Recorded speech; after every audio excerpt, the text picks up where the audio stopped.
ভুল সংশোধনে অবশেষে এক টেবিলে তুরস্ক মিশর। G7 এর যৌথ বিবৃতি প্রত্যাখ্যান করল চীন।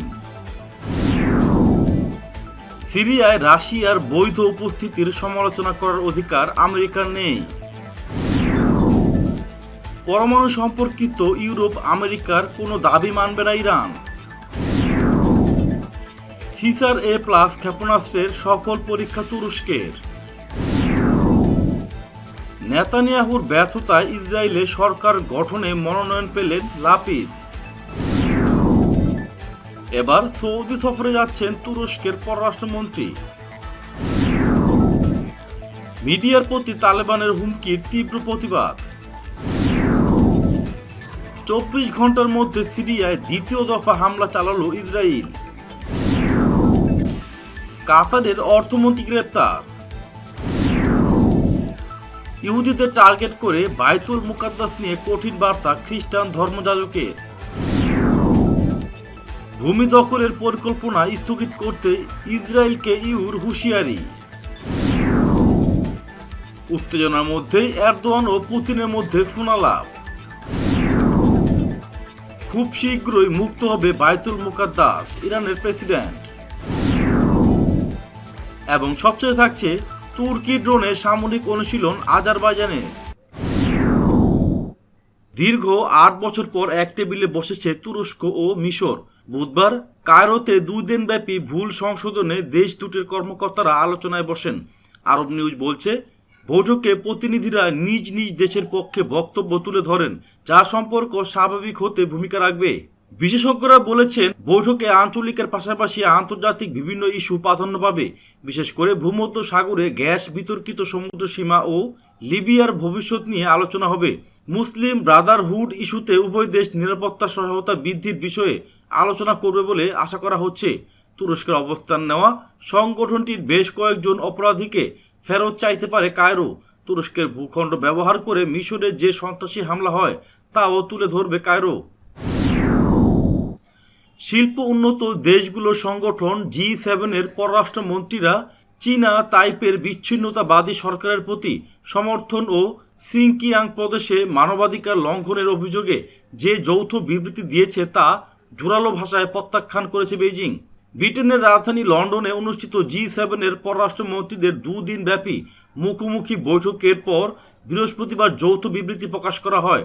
এতে বিশ্ব স্বাস্থ্য সংস্থা ফোরাম ও ওয়ার্ল্ড হেলথ অ্যাসেম্বলিতে তাইপের বিচ্ছিন্নতাবাদী সরকারের অংশগ্রহণের প্রতি সমর্থন জানানো হয়। এছাড়া তাইওয়ান প্রণালীতে চীনের পক্ষ থেকে যে কোনো একতরফা পদক্ষেপের বিষয়ে উদ্বেগ প্রকাশ করা হয়েছে।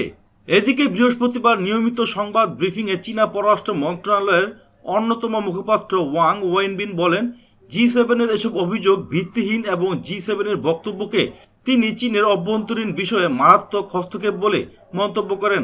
G7 এর এই দায়িত্ব জ্ঞানহীন ধ্বংসাত্মক বক্তব্য আন্তর্জাতিক সম্পর্কের পথা বিরোধী বলেও উল্লেখ করেন তিনি। সিরিয়া রাশিয়ার সামরিক ভূমিকার ব্যাপারে আমেরিকা যে সমালোচনা করেছে তা কঠোর ভাষায় নাকচ করে দিয়েছে মস্কো। আমেরিকা অবস্থিত রুশ দূতাবাস এক টুইটার পোস্টে বলেছে, সিরিয়ায় আমেরিকার উপস্থিতি অবৈধ এবং তারা রাশিয়ার উপস্থিতি সম্পর্কে কথা বলার কোনো অবস্থানে নেই। রুশ দূতাবাস সুস্পষ্ট করে বলেছে, দামেস্কে সরকারের আনুষ্ঠানিক অনুরোধে মস্কো সিরিয়ায় সেনা পাঠিয়েছে। রুশ দূতাবাস আমেরিকাকে স্মরণ করিয়ে দিয়েছে যে সিরিয়ার সম্পূর্ণ বৈধ সরকার সন্ত্রাসবাদ বিরোধী অভিযান জোরদার করার জন্য রাশিয়াকে আমন্ত্রণ জানিয়েছিল। 2015 সালে সই হওয়া পরমাণু সমঝোতা পুনরুজ্জীবিত করার বিষয়ে অস্ট্রিয়ার রাজধানী ভিয়েনায় যে কূটনৈতিক প্রচেষ্টা চলছে তাতে আমেরিকা ও ইউরোপের পক্ষ থেকে বাড়তি কোনো দাবি পেশ করা হলে ইসলামী প্রজাতন্ত্র ইরান তা মানবে না। একটি বিশেষ সূত্র থেকে পাওয়া তথ্যের ভিত্তিতে এই খবর দিয়েছে ইরানের satellite television channel press TV. বৃহস্পতিবার প্রেস টিভি জানিয়েছে, ইরান তার পরমাণু স্থাপনায় যে নতুন সেন্ট্রিফিউজ বসিয়েছে কিছু নিষেধাজ্ঞা সাময়িকভাবে স্থগিত করার বিনিময়ে সেই সব সেন্ট্রিফিউজ ধ্বংস করতে হবে বলে ইউরোপ এবং আমেরিকা দাবি তুলতে যাচ্ছে। অথচ পরমাণু সমঝোতার আওতায় ইরান এই সব উন্নত মানের সেন্ট্রিফিউজ বসিয়েছে এবং তা আন্তর্জাতিক আণবিক শক্তি সংস্থা বা IAEA এর নজরদারিতেই রয়েছে। এরপরও যদি এই ইস্যুতে আমেরিকা ও ইউরোপ বাড়তি চাপ সৃষ্টি করে তাহলে ইরান তা তো মানবেই না, বরং আলোচনা থেকেই বেরিয়ে যেতে পারে। নিজস্ব প্রযুক্তিতে তৈরি হিসার-এ ক্ষেপণাস্ত্রের পরীক্ষামূলক উৎক্ষেপণ সফলভাবে সম্পন্ন করেছে তুরস্ক। তুরস্কের প্রতিরক্ষা মন্ত্রণালয় এক টুইটার বার্তায় এ তথ্য জানায়। দেশটির মধ্যাঞ্চলীয় আকসারাই প্রদেশে এই ক্ষেপণাস্ত্রের পরীক্ষামূলক উৎক্ষেপণ করা হয়। ইসরায়েলের প্রেসিডেন্ট রিউভেন রিভলিন দেশটির সরকার গঠনের জন্য নতুন করে বিরোধী দল ইয়েশ আতিদ দলের প্রধান ইয়াইর লাপিদকে মনোনীত করেছেন। বুধবার এক টেলিভিশন ভাষণে তিনি লাপিদকে সরকার গঠনের মনোনয়নের ঘোষণা দেন। এর আগে মার্চে অনুষ্ঠিত সাধারণ নির্বাচনের পর কোনো পক্ষই নিরঙ্কুশ সংখ্যাগরিষ্ঠতা না পাওয়ায় 6 এপ্রিল প্রেসিডেন্ট রিভলিন প্রথমে 28 দিনের মেয়াদে প্রধানমন্ত্রী ও লিকুদ পার্টির প্রধান বেনিয়ামিন নেতানিয়াহুকে সরকার গঠনের মনোনয়ন দেন, কিন্তু মঙ্গলবার পর্যন্ত নির্ধারিত সময়সীমায় সরকার গঠনে নেতানিয়াহুর ব্যর্থতায় নতুন করে লাপিদ মনোনয়ন পান।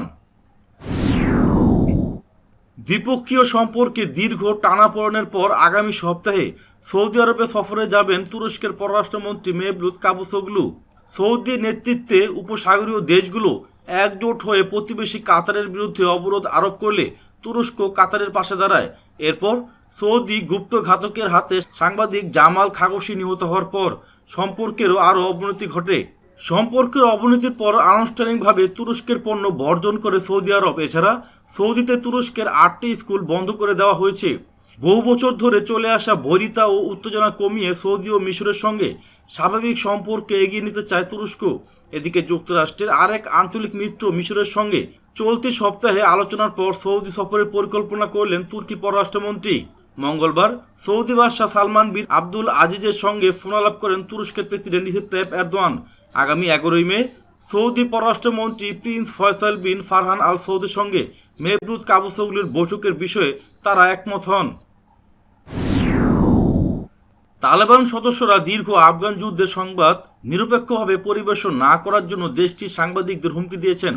গণমাধ্যমকে সমর্থনকারী বিভিন্ন গোষ্ঠী ও আফগানিস্তানের আন্তর্জাতিক সহযোগীরা এর তীব্র নিন্দা জানিয়েছে। এ হুঁশিয়ারির পাশাপাশি এমন অভিযোগও উঠেছে যে আফগান গোয়েন্দা সংস্থার প্রধান কাবুলে দেশটির পার্লামেন্ট সদস্যদের সাথে গোপন বৈঠকে স্থানীয় গণমাধ্যমের বিরুদ্ধে এক ধরনের সংকীর্ণ দৃষ্টিভঙ্গি প্রকাশ করেছে। সিরিয়ার সর্বদক্ষিণের কেনুইট্রা প্রদেশে ইহুদিবাদী ইসরায়েল হেলিকপ্টার থেকে হামলা চালিয়েছে।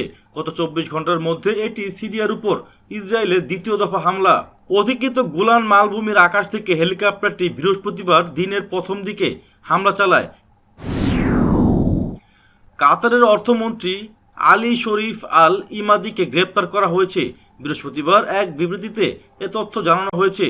দেশটির রাষ্ট্রীয় বার্তা সংস্থা কিউএন এর বরাত দিয়ে এ খবর প্রকাশ করেছে রয়টার্স। প্রতিবেদনে বলা হয়েছে, কাতারি অর্থমন্ত্রীর বিরুদ্ধে অর্থ আত্মসাৎ, ক্ষমতার অপব্যবহার এবং পাবলিক সেক্টর সম্পর্কিত অপরাধের অভিযোগ নিয়ে বিভিন্ন প্রশ্ন উঠেছে। বাইতুল মুকাদ্দাস মুক্তির সময় ঘনিয়ে আসছে বলে ইহুদিদের টার্গেট করে কঠিন বার্তা দিয়েছেন অধিকৃত বাইতুল মুকাদ্দাস বা জেরুজালেমের রোমান অর্থোডক্স চার্চের আর্চবিশপ আতাউল্লাহ হানা। তিনি বৃহস্পতিবার বিশ্ব কুদ দিবসকে সামনে রেখে একথা বলেন। তিনি বলেছেন, মুসলমান ও খ্রিস্টান সহ বিশ্বের সকল মুক্তকামী মানুষের প্রতি আমার আহ্বান, আপনারা বাইতুল মুকাদ্দাসকে একা হতে দেবেন না এবং বাইতুল মুকাদ্দাস ও এর ইতিহাস, ঐতিহ্য, পরিচিতিকে যেসব জল্লাদ টার্গেট করেছে তাদের উপর আঘাত হানুন। ইহুদিবাদী ইসরায়েলকে সতর্ক করেছে ইউরোপীয় ইউনিয়ন।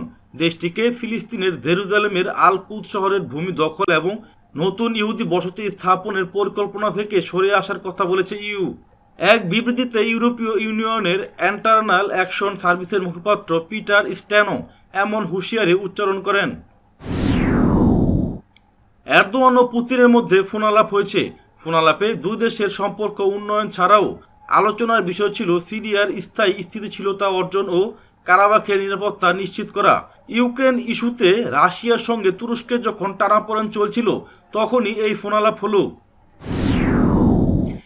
ইরানের প্রেসিডেন্ট ডক্টর হাসান রুহানি বলেছেন, কুদস দিবস হচ্ছে ফিলিস্তিনি জাতির অধিকারের প্রতি সমর্থনের দিবস এবং আশা করি খুব শীঘ্রই ফিলিস্তিনিদের সংগ্রাম বিজয় অর্জন করবে। বৃহস্পতিবার শিক্ষা মন্ত্রণালয়ের কয়েকটি প্রকল্প উদ্বোধনের সময় একথা বলেন তিনি।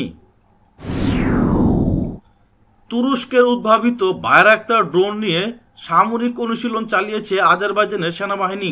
আজারবাইজানের প্রতিরক্ষা মন্ত্রণালয়ের পক্ষ থেকে সামরিক অনুশীলনের বিভিন্ন ভিডিও শেয়ার করা হয়েছে। ভিডিওতে ড্রোনগুলোকে হ্যাঙ্গার থেকে বের করে রানওয়েতে নিতে দেখা যায়। সেখানে এই সামরিক ড্রোনগুলোকে পরীক্ষা করা এবং জ্বালানি সরবরাহের কাজ করতে দেখা যায় কর্মীদের। পরে সামরিক অনুশীলনের অংশ হিসেবে এই ড্রোনগুলো আকাশে উড়ে।